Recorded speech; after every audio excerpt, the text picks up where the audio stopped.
পয়গম্বর সুলাইমান আলাইহিস সালাম নবীও ছিলেন, আবার রাজত্বের মালিকও ছিলেন। শুধু রাজত্বের মালিক নয় রে বাবা, পয়গম্বর সুলাইমান আলাইহিস সালাম শুধু রাজত্বের মালিক নয়, উনি কিসের মালিক? উনি মানুষেরও নবী, উনি জিনেরও নবী, উনি মানুষেরও বাদশাহ, জিনেরও বাদশাহ, পশু পাখিরও বাদশাহ।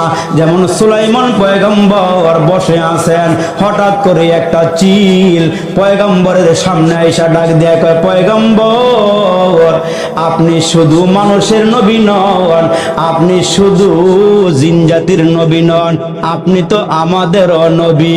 আমি আপনার কাছে একটা নালিশ নিয়ে আসছি, আমি আপনার কাছে একটা বিচার নিয়ে আসছি, আশা করি আপনি আমার বিচারটার ফয়সালা করে দিবে।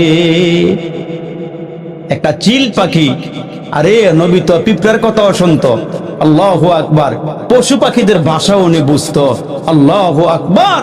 সুলাইমান পয়গম্বরের কাছে একটা চিল পাখি আইসা বলে, পয়গম্বর আমি একটা বিচার নিয়ে আসছি, এই বিচারটা আপনি একটু করে দিবেন। ওই মুহূর্তে পয়গম্বর বলে, তোমার আবার কিসের বিচার?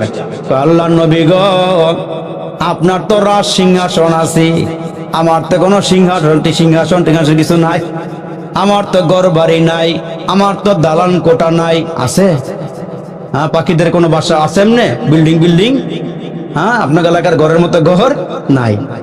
ওই মুহূর্তে চিলটা ডাক দিয়ে বলে, ওগো পয়গম্বর, ওগো আল্লাহ নবী, আপনি আমারে বিচার করে দেন। কয় কি বিচার? আমি একটা গাছের উপরে বাসা বেঁধেছি, এই বাসার মধ্যে আমি বাচ্চা ফুটাইয়েছি। ওগো পয়গম্বর, এতদিন পর্যন্ত আমার বাসার মধ্যে কেউ আক্রমণ করে নাই, কিন্তু কেন জানি গো পয়গম্বর, আজকে আমার বাচ্চাগুলো বাসার ভিতরে আরাম করতেছে, ঘুমাইতেছে।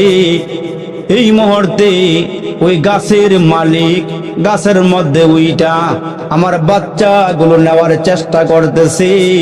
সুলাইমান পয়গম্বর গো, আপনার কাছে বিচার দাবি করলাম, তাড়াতাড়ি করে ওই গাছের মালিককে ডাইকা আপনি বিচার করে দেন, সে যেন আমার বাচ্চাগুলোর উপরে আক্রমণ না করে।